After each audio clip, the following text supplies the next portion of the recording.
আসসালামু আলাইকুম। চলে আসলাম আজকে রংপুর চিড়িয়াখানা। তো রংপুর চিড়িয়াখানা আসলাম রংপুর চিড়িয়াখানা দেখার জন্য। প্রথমেই আমরা 25 টাকা দিয়ে টিকিট কেটে রংপুর চিড়িয়াখানায় প্রবেশ করেছি এবং হাতে ডান পাশ দিয়ে আমরা এক পাশ থেকে দেখার জন্য এক পাশে আসলাম। তো এসে আমরা দেখলাম হরিণের খাঁচা, বেশ কয়েকটা হরিণ আছে। তো আমার পাশে ছিল সুজিত, আমার বন্ধু। আমরা চারজন মিলে আজকে চিড়িয়াখানা দেখতে আসছি। তো যাই হোক, হরিণ দেখার পর আমরা আবার সামনে অগ্রসর হলাম। সামনে আপনারা দেখতে পাচ্ছেন যে আজকে মানুষের একটু তুলনামূলক ভিড় বেশি, কারণ আজকে এখানে একটা পরীক্ষা ছিল। পরীক্ষার সেন্টার ঠিক চিড়িয়াখানার সামনে পড়েছে। তো যাই হোক, তো এই সিটগুলো যে দেখতেছেন, এই সিটগুলোতে কাপলরা বসেছিল। কাপল বলতে গার্লফ্রেন্ড, বয়ফ্রেন্ড, স্বামী স্ত্রী, যাই হোক এরকম ধরনের লোকজন বসেছিল এখানে। তো আমরা আবার সামনে আসলাম। সামনে যে খাঁচার সামনে আছি, সেই খাঁচার মধ্যে আছে গাধা। তো গাধাকে নিয়ে দুই লাইন আমি ফেসবুকে পড়েছিলাম, সেটা আপনাদের সাথে শেয়ার করে, যে গাধা নাকি দিনে 18 ঘন্টা পরিশ্রম করে, সিংহ নাকি দিনে 18 ঘন্টা ঘুমায়। তো পরিশ্রমে যদি সৌভাগ্যের সব কিছু হতো, তাহলে বনের রাজা নাকি গাধা হতো, সিংহ নয়। তো পরিশ্রম করতে হবে সব কিছু বিবেচনা করে, অর্থাৎ বুদ্ধি খাটিয়ে। তো যাই হোক, গাধা দেখার পর আমরা আবার আসলাম বাঘের খাঁচার সামনে। তো আমরা এখন বাঘ দেখতেছি। বাঘটা মোটামুটি বড়ই ছিল, তবে বাঘ নিয়ে একটা কথা, যে বাঘটা অনেক মনমরা ছিল। আসলে বনের জিনিস বনেই ভালো লাগে। তো যাই হোক, এগুলো আমার দেখার বিষয় না, এগুলো অথরিটি দেখার বিষয়। তো যাই হোক, এখানে দুইটা বাঘ ছিল, দুইটা বাঘই বেশ মনমরা হয়েছিল। আর আমি আর বিষয় একটা হচ্ছে যে বাঘের সামনে অনেকগুলা গোশত দেওয়া ছিল, অর্থাৎ গরুর পা দেওয়া ছিল অনেক বড় বড় করে।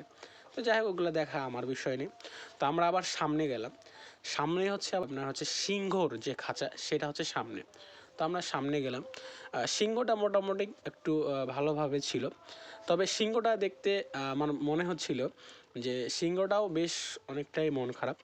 কারণ আসলে মানে এখানে বদ্ধভাবে থাকতে হয় ওদেরকে। তো যাই হোক, এগুলো দেখার আমার বিষয় না। সেটা সিংহটা দেখলাম, সিংহ দেখে আমরা আবার সামনে অগ্রসর হইলাম। তো মোটামুটি আমার বন্ধুকে বলছিলাম, এর নাম সুজিত, একে আমি বলছিলাম যে একটু হাই করে দাও। তো সে আবার একটু লজ্জা পেয়ে হাই করে দিল। তো যাই হোক, আমরা আবার সামনে অগ্রসর হইলাম। সামনে এখন আমরা দেখব বানর।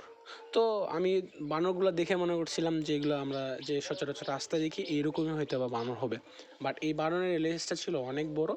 তো যাক, এটা অন্য জাতের বানর ছিল। তারপর আমরা আসলাম শকুন দেখার জন্য। তো এইখানে শকুন আছে। শকুনগুলোর এইখানেও কিন্তু অনেকগুলো গোস্ত দেওয়া আছে। তো যাই হোক, শকুন দেখার পর আবার আমরা সামনে অগ্রসর হইলাম।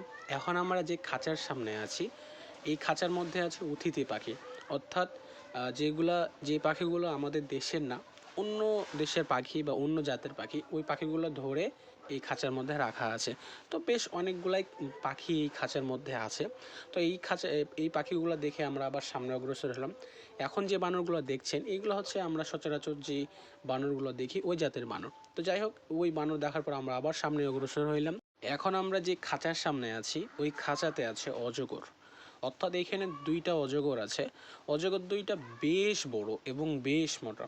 দুইটা অজগর ওইখানে সবে বলা বলি করছিল, দুইটা অজগরের ওজন প্রায় 1 কেজি, মানে 1000 কেজির মতো হবে, অর্থাৎ 500 কেজি করে 1000 কেজি হবে। তো যাই হোক, আমি আবার ভালোভাবে দেখার জন্য আবার জুমটুম করে দেখলাম, এখানে দুইটা অজগরই আছে এবং বেশ মোটা। তো যাই হোক, আবার আমরা ওখান থেকে পিছনে আসলাম। পিছনে এসে এখন আপনারা যে খাঁচার দেখতে পাচ্ছেন, এখানে অতিথি পাখিগুলো আছে।